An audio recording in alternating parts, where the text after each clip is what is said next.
Hello students, আবারও আমরা চলে এসেছি আমাদের কোশ্চেন সলভের সিরিজ নিয়ে। এটা হচ্ছে মাধ্যমিক 2019-এর। তোমরা যেমন ভাবে দেখতেই পাচ্ছ, তো 2019-এর আবারও আমরা কোশ্চেন সলভের সিরিজ ফিজিক্যাল সায়েন্সের নিয়ে চলে এসেছি। তো যেহেতু পরীক্ষা তোমাদের আর বেশ কিছুদিনই বাকি আছে আমি বলবো, তো তোমাদেরকে এখন পড়ার সঙ্গে সঙ্গে কিছুটা কোশ্চেন এর ধারণা নেওয়া উচিত। তো সুতরাং সেই কোশ্চিং এর ধারণা নিতে গেলে প্রিভিয়াস ইয়ারের কোশ্চিং এর থেকে ভালো আর কিছুই হয় না। সুতরাং প্রিভিয়াস ইয়ারের কোশ্চিং গুলো তোমরা যদি সলভ করো তাহলে তোমাদের কিছুটা হলেও আইডিয়া চলে আসবে যে কোথা থেকে কিভাবে কোশ্চিং আসতে পারে। ঠিক আছে, তাহলে চলো আমরা শুরু করছি। দেখো, মাধ্যমিক এক্সামিনেশন 2019, এখানে প্রথম যে কোশ্চিংটা আমাদের দেওয়া আছে তোমরা দেখতেই পাচ্ছ যে এমসিকিউ কোশ্চিং। বলছে, প্রদত্ত কোন গ্যাসটি ভূপৃষ্ঠ থেকে বিকিরিত দীর্ঘ তরঙ্গ দৈর্ঘ্য বিশিষ্ট আলোকরশ্মি শোষণ করে। মানে দেখো, এখানে যেটা দেওয়া আছে, প্রদত্ত কোন গ্যাসটি ভূপৃষ্ঠ থেকে বিকিরিত দীর্ঘ তরঙ্গ দৈর্ঘ্য বিশিষ্ট অবলোহিত রশ্মি শোষণ করে। তাহলে আমরা জানি যে আমাদের যে দীর্ঘ তরঙ্গ দৈর্ঘ্য বিশিষ্ট আলোক রশ্মিকে শোষণ করে তাদেরকে বলা হয় green house gas. Green house সম্পর্কে আমাদের মোটামুটি ধারণা আছে যে গ্রিন হাউস হচ্ছে এমন একটা গ্যাস যেটা হচ্ছে পৃথিবীর মধ্যে যে আমাদের আলোক রশ্মি আসে তার বেশিরভাগটাই বিকিরিত হয়ে মহাবিশ্বে ফিরে যায়। তবে কিছু কিছু গ্যাস এমন আছে যেটা গ্রিন হাউসের মতো আচরণ করে এবং সে আলোক রশ্মিটাকে বাইরে যেতে বাধা দেয়। এমন কিছু গ্রিন হাউস গ্যাস এখানে কিন্তু আমাদের ইনডাইরেক্টলি গ্রিন হাউস গ্যাসের নাম জিজ্ঞাসা করছে। তাহলে আমাদের এখানে গ্রিন হাউস গ্যাসের নাম কি হবে দেখো তো, নাইট্রোজেন হবে না, অক্সিজেন হবে না, এখানে কিন্তু মিথেন হচ্ছে গ্রিন হাউস গ্যাস। ঠিক আছে, এখানে কি মিথেন হচ্ছে আমাদের কি গ্রিন হাউস গ্যাস। হিলিয়াম কিন্তু গ্রিন হাউস গ্যাস নয়। মাথায় থাকবে আশা করি।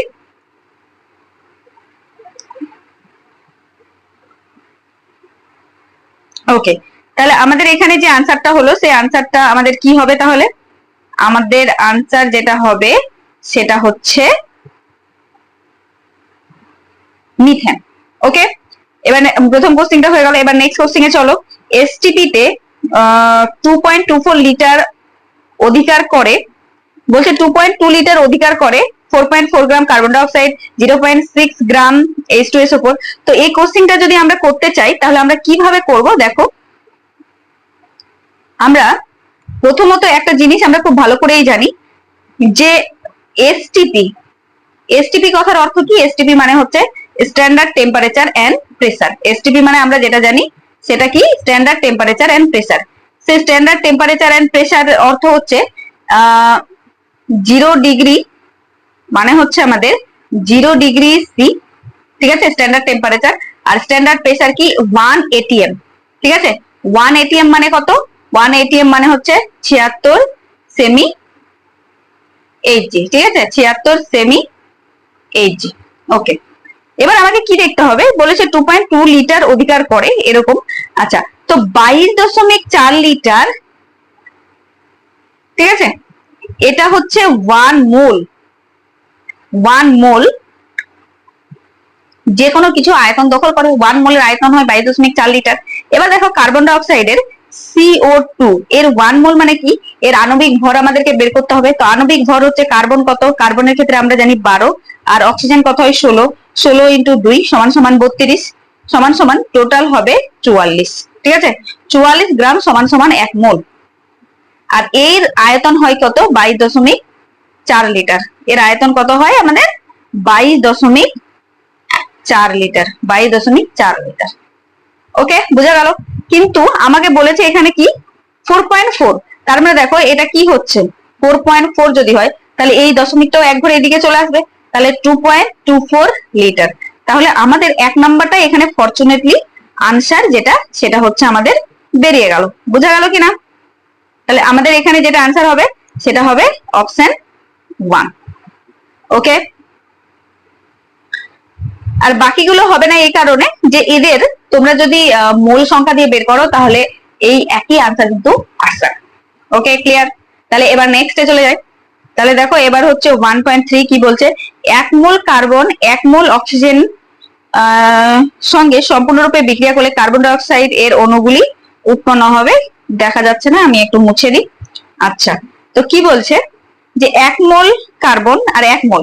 আচ্ছা তাহলে দেখি করে কি বলছে। 1 মোল হচ্ছে কার্বন, তার মানে কার্বন প্লাস অক্সিজেন সম্পূর্ণ বিক্রিয়া করে আমাদের কি তৈরি হয়, কার্বন ডাই অক্সাইড। এবার আমরা যদি এর কি করি, আমি এটা মুছে দিচ্ছি, ঠিক আছে, জায়গা নাই যেহেতু। আচ্ছা দেখো তাহলে কি হচ্ছে, আমার এখানে 1 মোল কার্বন ও 1 মোল কি আছে, তাহলে carbon sorry carbon plus oxygen মিলে কি তৈরি হলো, কার্বন ডাই অক্সাইড, ঠিক আছে। এবার আমি যদি এটাকে ব্যালেন্স করি তাহলে এদিকে কি আছে, কার্বন একটা আছে, এদিকে কার্বন একটা আছে, ঠিক আছে। কিন্তু তোমরা লক্ষ্য করো এদিকে অক্সিজেন দুটো, ওইদিকে অক্সিজেনও দুটো, তাহলে পুরোপুরি আমাদের কি আছে, ব্যালেন্স আছে। তাহলে আমাদের যেহেতু ব্যালেন্স আছে সুতরাং এখান থেকে আমরা দেখবো এখানে 1, এখানে 1, ঠিক আছে, তো এখানেও কিন্তু 1 হচ্ছে। ওকে, তাহলে 1 মোল কার্বনের সঙ্গে 1 মোল অক্সিজেন বিক্রিয়া করে আমাদের 1 মোল কার্বন ডাই অক্সাইড কিন্তু তৈরি হচ্ছে, ঠিক আছে। এর মানে হচ্ছে এটা, এটা আমাদের জানা আছে। এবার তাহলে আমরা কি এখানে কি কোশ্চেনটা বলছে, সম্পূর্ণরূপে বিক্রিয়ায় কার্বন ডাই অক্সাইডের কতগুলি অণু উৎপন্ন হবে, অণু উৎপন্ন হবে এটা কিন্তু চেয়েছে। তার মানে 1 মোল উৎপন্ন হবে, এটা তো আমি বুঝে গেলাম। 1 মোল মানে কত, 6.022 ইন্টু 10⁻23 টি অণু কিন্তু, ঠিক আছে, অণু। কিন্তু এখানে যদি পরমাণু বলতো, এখানে যদি ফের আমাদেরকে পরমাণু বলতো, সেক্ষেত্রে কিন্তু আমাদের পরমাণু, দেখো পরমাণু, তুমি যদি কার্বন ডাই অক্সাইড কে লক্ষ্য করো তাহলে আমরা দেখতে পাচ্ছি কার্বন একটা আর অক্সিজেন দুটা, অক্সিজেন এখানে, অক্সিজেনের এখানে কিন্তু দুটো আছে, তার মানে টোটাল 3টা পরমাণু মিলে কিন্তু গঠন করেছে একটা অণু। সুতরাং টোটাল অণু, টোটাল পরমাণুর সংখ্যা কি হতো, 3 ইন্টু 6.022 ইন্টু 10⁻23। কিন্তু আমার তো এখানে অণু চেয়েছে, তো সমস্যা নেই, আমার অণু হয়ে যাবে 6.022 ইন্টু 10⁻23 টি। আমাদের অপশন কার সঙ্গে মিলছে, কার সঙ্গে মিলছে দেখে নি, অপশন 1, ঠিক আছে, অপশন 1 হয়ে গেল। এবার নেক্সট দেখো, কঠিনের কত প্রকার তাপীয় প্রসারণ গুণাঙ্ক আছে। কঠিনের, আমাকে কিন্তু এখানে যেহেতু কঠিনের বলেছে, তো কঠিনের কিন্তু নির্দিষ্ট আকার আকৃতি সবই আছে। সুতরাং কঠিনের ক্ষেত্রে কি হবে, যেহেতু দৈর্ঘ্য আছে, আমরা জানি প্রস্থ আছে, উচ্চতা আছে, তো দৈর্ঘ্য প্রসারণ গুণাঙ্ক, ক্ষেত্র প্রসারণ গুণাঙ্ক এবং আয়তন প্রসারণ গুণাঙ্ক। কঠিনের 3 ধরনের প্রসারণ গুণাঙ্ক আমরা লক্ষ্য করতে পারি। তো এখানে কি দিতে হবে, 3 ধরনের হচ্ছে প্রসারণ গুণাঙ্ক আমরা এখানে লক্ষ্য করি। ওকে, নেক্সট কোশ্চেন, প্রদত্ত কোনটির তরঙ্গ দৈর্ঘ্য সব থেকে বেশি। যার তরঙ্গ দৈর্ঘ্য বেশি তার কিন্তু শক্তি কম, আর যার তরঙ্গ দৈর্ঘ্য কম তার শক্তি কিন্তু বেশি, এটা আমাদের জানা আছে। তাহলে দেখো বলছে প্রদত্ত কোনটির তরঙ্গ দৈর্ঘ্য সব থেকে বেশি বলছে, তার মানে তরঙ্গ দৈর্ঘ্য কম, তো সব থেকে বড় তরঙ্গ দৈর্ঘ্য হবে এখানে অবলোহিত রশ্মি, মানে লালের থেকেও কম। আর যদি তারপরে আমরা সাজাই তাহলে এখানে অবলোহিত রশ্মির হচ্ছে সব থেকে বেশি, তারপরে হবে আমাদের অতিবেগুনি রশ্মি, তারপরে হবে এক্স রশ্মি, তারপরে হবে গামা রশ্মি। কিন্তু শক্তির উপরে ভিত্তি করে সাজাতে বললে সব থেকে বেশি শক্তি কি হবে, গামা রশ্মি, তারপরে এক্স রশ্মি, তারপরে অতিবেগুনি রশ্মি, তারপরে অবলোহিত রশ্মি। ঠিক আছে, আশা করি বোঝা গেল। কারো যদি কোনো প্রবলেম থাকে তো অবশ্যই তোমরা কমেন্টে জানাবে। ওকে, এবার আমরা চলো নেক্সট কোশ্চেন এ চলে যাচ্ছি। বলছে প্রতিসরণ ক্ষেত্রে আপতন, আচ্ছা এই মানটা হচ্ছে আমাদের 30 ডিগ্রি, ঠিক আছে। তাহলে এখান থেকে যদি আমরা একটা জিনিস লক্ষ্য করি যে এটা যদি 45 হয় তাহলে আমাদের এই কোণটাও তো 45, তাহলে চ্যুতিকোণ কি, ও যেহেতু এদিক দিয়ে যাচ্ছিল তাহলে ও এতটা ঘুরে আসলো, দেখো এ তো এদিক দিয়ে যাচ্ছিল কি না, ও তাহলে কতটা সরে আসলো, এতটা। তাহলে ডেল্টা ইকুয়াল টু কি হবে, আই মাইনাস আর, তাহলে কি হয়ে গেল এখানে 45 মাইনাস 30, তাহলে আমাদের এখানে কি হয়ে গেল 45 থেকে 30 মাইনাস করলে 5 1 15 ডিগ্রি, ঠিক আছে। তাহলে এখানে आंसर হবে কত, 15 ডিগ্রি, অপশন বি। এখান থেকে বোঝা যাচ্ছে যে এখানে কি হবে आंसर, অপশন বি। চলো এবার নেক্সট,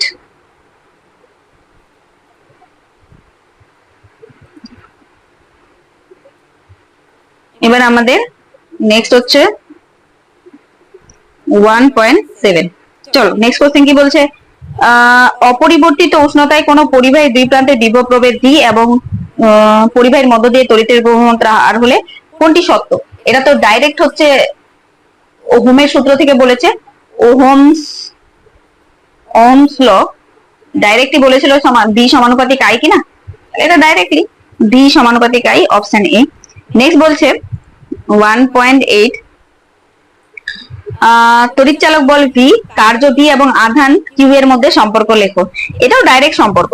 কি ছিল যে অসীম দূরত্ব থেকে একক ধনাত্মক বিন্দু আধানকে তড়িৎ ক্ষেত্রে কোনো বিন্দুতে আনতে যে পরিমাণ কৃতকার্য করতে হয়। তাহলে আমি ধরে নিলাম কিউ পরিমাণ আধানকে, ঠিক আছে, তড়িৎ ক্ষেত্রে কোনো বিন্দুতে আনতে যদি ডাব্লু পরিমাণ কৃতকার্য করতে হয়, তাহলে একক আধানকে আনতে ডাব্লু বাই কিউ পরিমাণ। বুঝা গেল?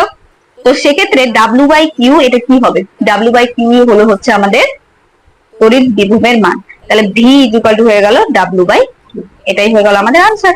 তাহলে 1.8 এর V equal to W by Q. দেখো এইভাবে দেওয়া নাই, তাহলে আমাকে এখানে বলেছে Q equal to W into V, তাহলে Q equal to W into V হচ্ছে কি? হচ্ছে না।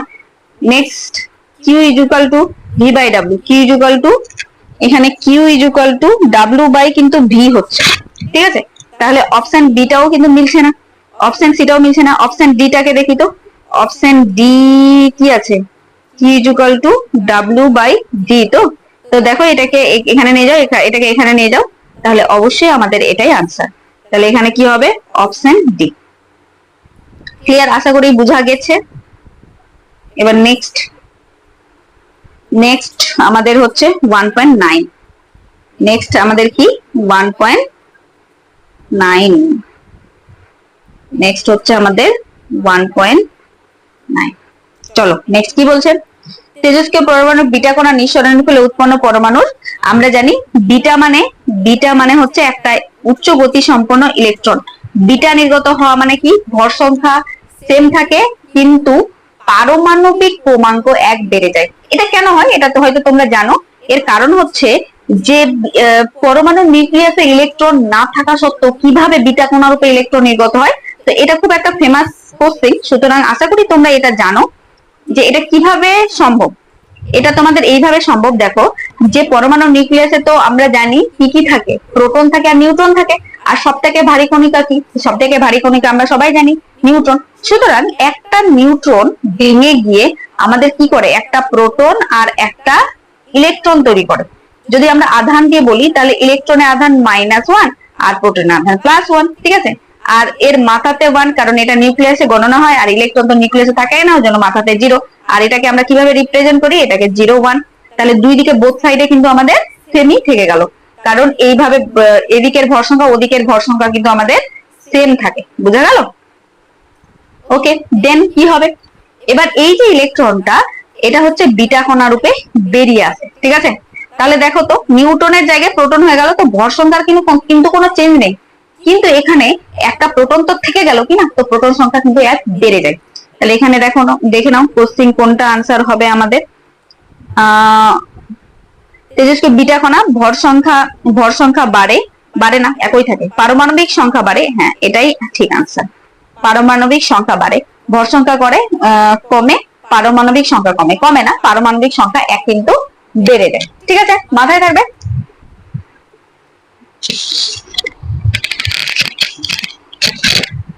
ওকে, এবার আমরা নেক্সট ইয়েতে চলে গেলাম। নেক্সট কি বলছে? দীর্ঘ পর্যায় সারণীতে কোন শ্রেণীর হ্যালোজেন মৌলগুলি অবস্থিত? কি বলছে আরেকবার পড়ি।